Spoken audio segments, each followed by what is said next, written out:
You are listening to the CMQ Investing Podcast. My name is Chris Franco, and in this episode, I will be giving you the latest update on my current portfolio allocation. It's been about 90 days since I have, so you'll learn what I've bought, what I've sold, and why. There will be some time-tested lessons that I'll be sharing with you in this episode as well, specifically lessons that I use and have used to inform the way that I'm currently managing my own money. So make sure you stick around and listen for those. Now, with that being said, let's get to it. We are looking at my stock portfolio, so I want to begin by looking at what percentage is in low-cost index funds versus individual equities. The way that it currently stands is 63% of the portfolio is allocated to low-cost index funds. I said during a YouTube video earlier this year that, moving forward, I plan to have no less than 50% of my portfolio allocated to low-cost index funds. I've actually tried to become even more bullish on that, so I would never expect to see less than, let's say, 60% and probably less than 63% of my total stock portfolio going towards low-cost index funds. The reason for that can be easily understood based on what my strategy is. My goal over the next 30 years is to beat the S&P 500 by 1 percentage point. Given that the average investor over a 30-year period lags that rate of return by usually more than 3 percentage points, it's actually more ambitious than it sounds. But anyway, in order to do that, a large percentage of my portfolio needs to be tracking the index. So that's what I'm doing. And by doing this, I'm actually applying many of the time-tested principles that were so well articulated by the legendary Jack Bogle.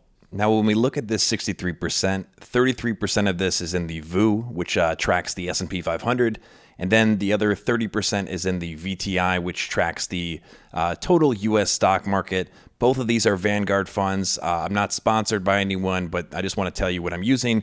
The primary reason I use Vanguard is because they have the lowest expense ratios. And I also love the fact that it was the company that Jack Bogle founded. So, look into it, do your own research, obviously, but just wanted to be transparent about exactly how I have my index exposure set up.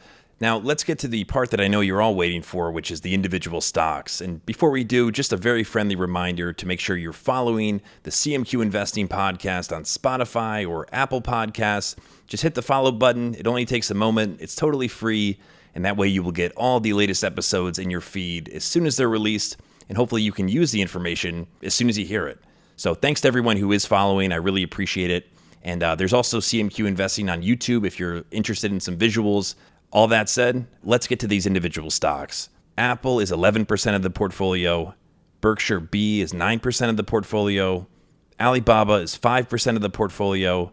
Costco is 4% of the portfolio. Microsoft is also 4% of the portfolio.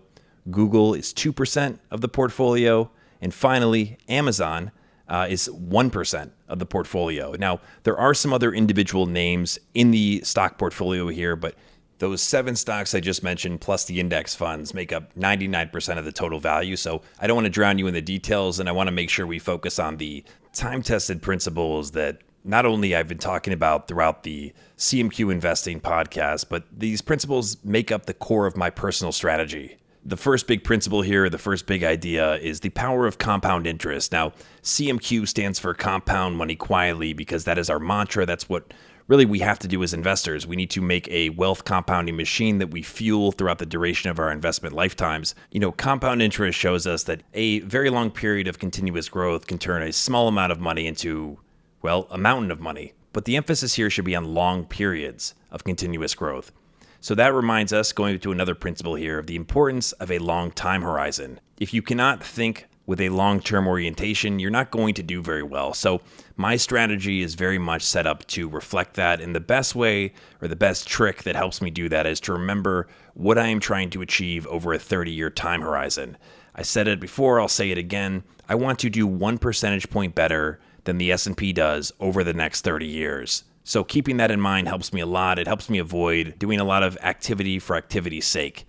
And that leads us to another big idea here, which is the mathematical advantages of doing nothing. I have read and shared several academic studies that show us how, as individual investors, the more we trade, the worse we tend to do long term. As one study, one of the most cited studies puts it, and they say it quite bluntly, trading is hazardous to your wealth. Doing lots of buying and selling, let's say with those 7 positions that I mentioned, if I were to realize some gains now, I would be incurring capital gains taxes, whether it's for short term or long term. The point is, those taxes are interrupting the compounding process. As I've read from Robert Hagstrom's book, The Warren Buffett Portfolio, before, anytime we're able to go without realizing the gains in our portfolio, we are able to compound our worth more forcefully. And that's probably one of the most profound ideas I took from that book, by the way. Another important idea here that relates is the importance of probabilistic thinking for us as investors. For me to sell, let's say if I was to take some profits from my Apple stock, I then need to find something sensible to do with that money. Not to mention something that would do better than Apple is going to do in that same period of time that I'm going to hold that. In a large investing universe where I only have advantages in certain pockets of it, the probabilities of me finding something better, well, they're not that great. And it also could lead me to, the trap of activity. I'm not saying that's a universal thing, because there is a time and a place when you want to potentially realize some profits. But generally speaking, and there's an entire episode of the podcast about this, there are mathematical advantages to doing nothing.